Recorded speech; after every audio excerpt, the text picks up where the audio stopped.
जय हिंद साथियों।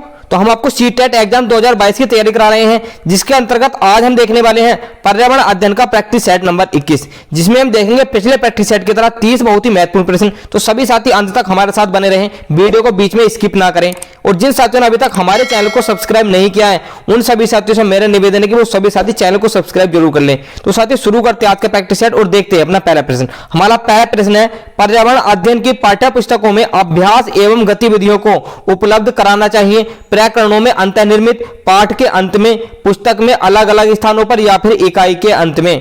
तो अभ्यास की गतिविधि कब उपलब्ध करानी चाहिए पाठ्य पुस्तकों में? क्वेश्चन नंबर 1 का सही आंसर क्या होगा? इसका सही आंसर हो जाएगा साथियों ऑप्शन नंबर 1, प्रकरणों में अंतर्निर्मित। जहां पर एक टॉपिक खत्म होता है उसके नीचे उसी की गतिविधि लिखी होनी चाहिए और उससे संबंधित अभ्यास भी वहीं पर होनी चाहिए। ऑप्शन नंबर 1 इस प्रश्न के लिए सही आंसर हो जाएगा।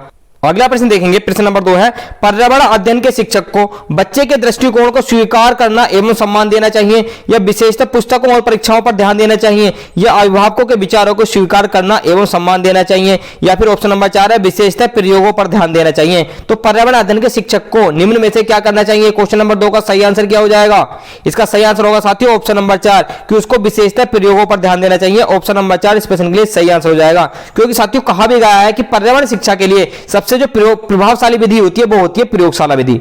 अगला प्रश्न देखेंगे, प्रश्न नंबर 3 आज के प्रैक्टिस सेट का, प्राथमिक स्तर पर बच्चे का आकलन करने का सर्वश्रेष्ठ तरीका है किसका प्रयोग करना? किसका प्रयोग करके निम्न में से हम बच्चे का आकलन सर्वश्रेष्ठ तरीके से कर सकते हैं? ऑप्शन नंबर 1 है गृह कार्य, आवधिक परीक्षाएं, योगात्मक कार्य, या फिर पोर्टफोलियो। तो क्वेश्चन नंबर 3 का सही आंसर क्या होगा? इसका सही आंसर हो जाएगा साथियों ऑप्शन नंबर 4, पोर्टफोलियो का।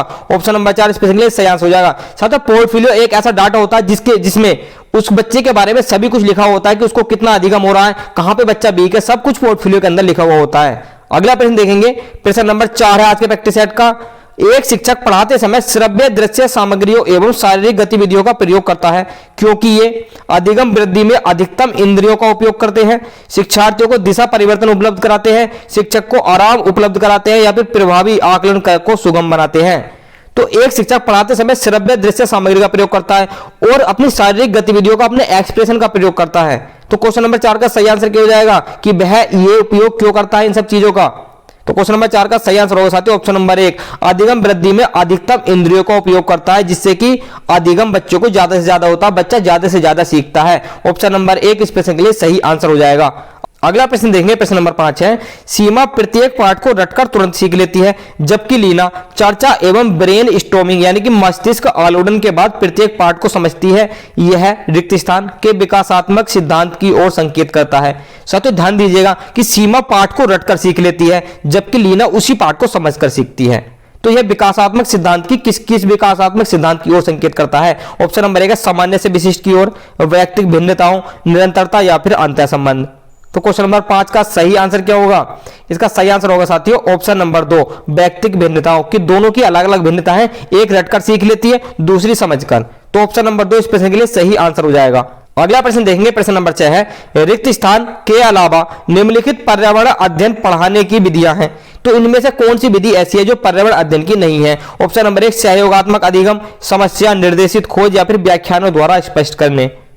क्वेश्चन नंबर 6 का सही आंसर क्या होगा? इसका सही आंसर हो जाएगा साथियों ऑप्शन नंबर 4 की व्याख्यानों द्वारा स्पष्ट करना, यह पर्यावरण अध्ययन की विधि नहीं है। ऑप्शन नंबर 4 इस प्रश्न के लिए सही आंसर हो जाएगा। अगला प्रश्न देंगे, प्रश्न नंबर 7 है, पर्यावरण अध्ययन की कक्षा में संकल्पनाओं को स्पष्ट करने के लिए कविताओं और कहानी कथन का प्रयोग करना किसमें सहायता करता है? पाठ को आनंदमयी और रोचक बनाने में, सही दिशा में विद्यार्थी की ऊर्जा का सन्निकरण करने में, या फिर स्थानीय एवं वैश्विक स्तर पर संसार की प्रकृति को खोजने और कल्पना करने की योग्यता को बढ़ावा देने में, या फिर ऑप्शन नंबर 4 है शिक्षार्थियों में निहित भाषा एवं सांस्कृतिक विविधताओं का ध्यान रखने में। तो क्वेश्चन नंबर 7 का सही आंसर क्या होगा? इसका सही आंसर हो जाएगा साथियों ऑप्शन नंबर 3। ऑप्शन नंबर 3 इस प्रश्न के लिए सही आंसर हो जाएगा।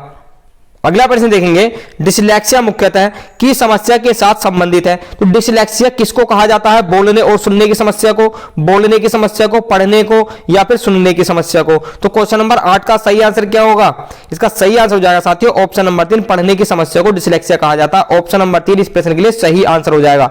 साथियों डिसलेक्सिया को सर्वप्रथम 1881 में ओसवाल्ड बरखान सन 1881 में ओसवाल्ड बरखान ने पहचाना था, और 1887 में एक रुडोल्फ नाम के वैज्ञानिक थे, रुडोल्फ ने इसे डिसलेक्सिया नाम दिया था। अगला प्रश्न देखेंगे, प्रश्न नंबर 9 है आज के प्रैक्टिस सेट का। सहयोगात्मक अधिगम में पुराने एवं अधिक दक्ष विद्यार्थी छोटे एवं कम कुशल विद्यार्थियों का आकलन करते हैं। इसका परिणाम है समूहों में द्वंद्व, उच्च नैतिक विकास, गहन प्रतियोगिता या फिर उच्च उपलब्धि और स्वयगरिमा। तो आपने देखा होगा जो बच्चे पढ़ने में तेज होते हैं वह छोटे बच्चों को पढ़ाने लगते हैं और उनका आकलन भी वही करते हैं। तो इसका परिणाम क्या है? क्वेश्चन नंबर 9 का सही आंसर क्या हो जाएगा? इसका सही आंसर हो जाएगा साथियों ऑप्शन नंबर 4, उच्च उपलब्धि और स्वयगरिमा।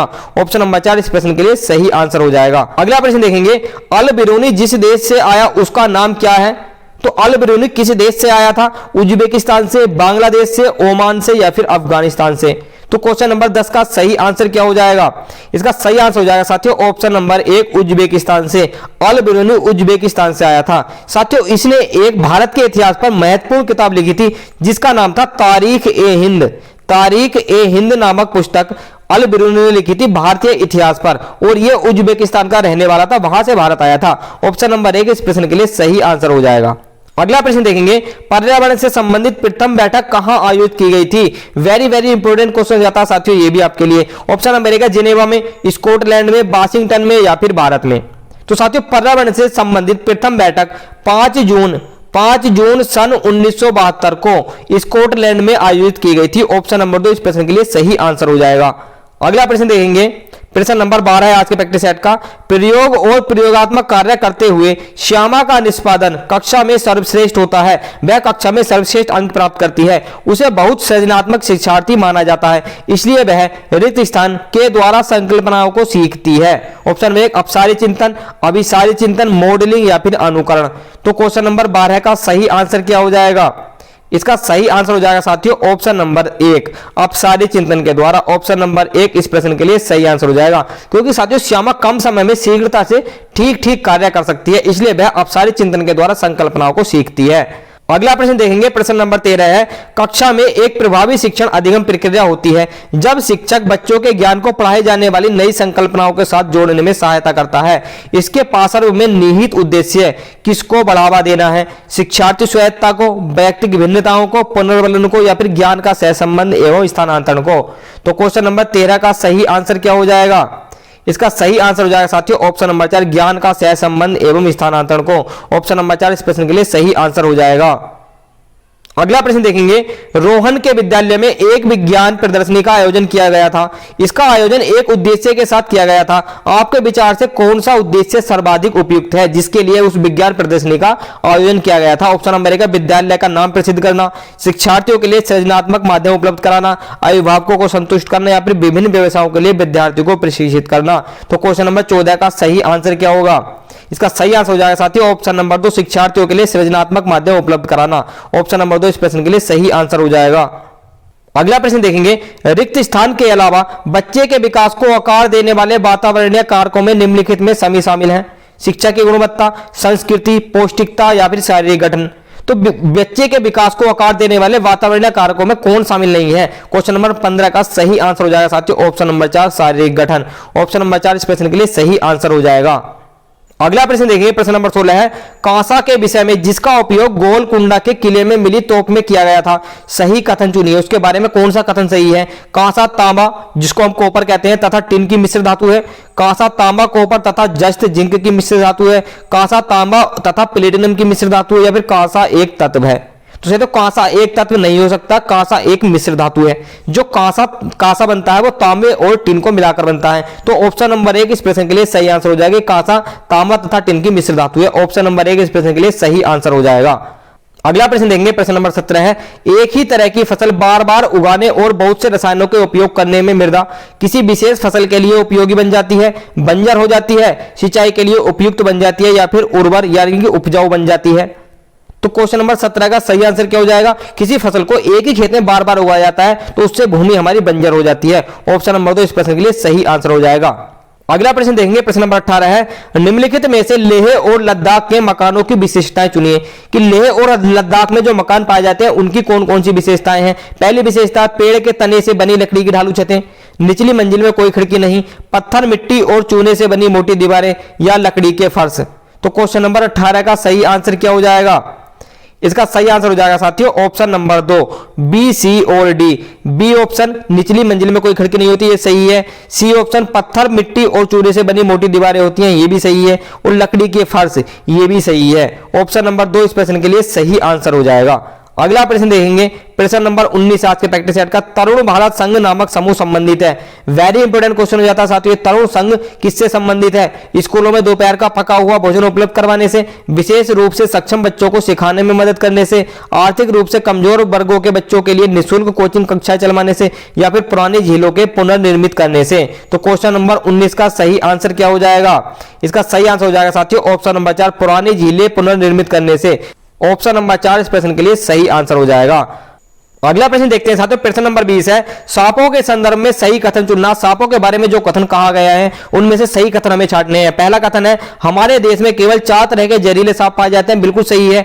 नाग, कोबरा जहरीले सांपों का एक प्रकार है, ये भी सही है। जहरीले सांप के 4 खोखले दांत होते हैं, जब सांप किसी व्यक्ति को काटता है तो जहर इन खोखले दांतों से उसके शरीर में चला जाता है। ये तो सही बात है कि सांप के खोखले दांत होते हैं, लेकिन वो 4 नहीं होते, 2 दांत होते हैं सांप के खोखले, तो ये गलत हो जाएगा। ऑप्शन नंबर 4 देखेंगे, सांप के कांटे की दवाई सांप के जहर से ही बनाई जाती है, ये भी सही बात है।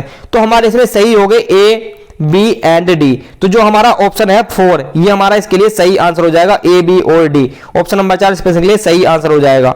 अगला प्रश्न देखेंगे, निम्नलिखित में से पेट्रोलियम के सही अभिलक्षण चुनिए। अच्छी गंध का पतला नीला रंगीन का द्रव, बदबूदार पतला या पीला द्रव, बिना गंध का गाढ़ा तथा गहरे लाल रंग का तरल, या फिर बदबूदार गाढ़ा और गहरे रंग का तेल। तो क्वेश्चन नंबर 21 का सही आंसर हो जाएगा पेट्रोलियम होता है साथियों बदबूदार गाढ़ा और गहरे रंग का तेल। ऑप्शन नंबर 4 इस प्रश्न के लिए सही आंसर हो जाएगा। अगला प्रश्न देखेंगे, प्रश्न नंबर 22 है, निम्नलिखित में से रोगों का वह समूह चुनिए जो मच्छरों से फैलता है। Dengue, malaria, chikungunya, malaria chikungunya, malaria हैजा मियादी बुखार, या फिर मलेरिया डेंगू और हैजा।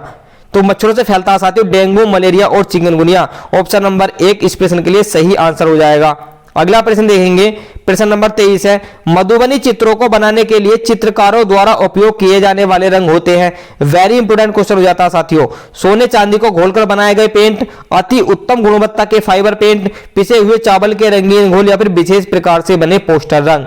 तो क्वेश्चन नंबर 23 का सही आंसर हो जाएगा साथियों ऑप्शन नंबर 3 पिसे हुए चावल के रंगीन घोल। ऑप्शन नंबर 3 इस प्रश्न के लिए सही आंसर हो जाएगा। साथियों मधुबनी चित्रकला बिहार की एक बहुत ही प्रसिद्ध चित्रकला है। अगर क्वेश्चन आता है कि मधुबनी चित्रकला कहां पाई जाती है, तो ये पाई जाती है साथियों बिहार में। इसमें इस चित्रकला में जो चित्र बनते हैं वो पिसे हुए चावल के रंगीन घोल से बनते हैं। अगला प्रश्न देखेंगे, प्रश्न नंबर 24 है, एक पब्लिक स्कूल में प्रत्येक कक्षा में लगभग 2 से 3 बच्चे आवश्यकता वाले हैं। कुछ बच्चे शारीरिक या मानसिक रूप से विकलांग हैं। ये बच्चे अन्य बच्चों के साथ उसी कक्षा में एक साथ पढ़ते हैं। उपर्युक्त पब्लिक स्कूल निम्न में से किसका अनुपालन करता है? समवयस्क शिक्षा का, समावेशी शिक्षा का, प्रतिपूरक अधिगम, या फिर सतत एवं व्यापक मूल्यांकन का। तो क्वेश्चन नंबर 24 का सही आंसर क्या होगा? इसका सही आंसर हो जाएगा साथियों ऑप्शन नंबर 2 समावेशी शिक्षा का। ऑप्शन नंबर 2 इस प्रश्न के लिए सही आंसर हो जाएगा। तो समावेशी शिक्षा वो शिक्षा होती है जहां पर जो बच्चे प्रतिभाशाली होते हैं, तेज होते हैं पढ़ने में, या फिर जो विकलांग होते हैं, विकलांग मतलब दिमाग से विकलांग होते हैं, कमजोर होते हैं पढ़ने में, उन सभी को एक साथ पढ़ाया जाता है, उसको बोलते हैं समावेशी शिक्षा। अगला प्रश्न देखेंगे, प्रश्न नंबर 25 है, घर्षण के विषय में चर्चा करते समय एक शिक्षिका ने इस संकल्पना की व्याख्या करते हुए बहुत से उदाहरण दिए। इनमें से कुछ ऐसे उदाहरण जिनमें घर्षण हमारे दैनिक जीवन में उपयोगी है उस शिक्षिका ने कक्षा में दिए, जो नीचे दिए गए हैं।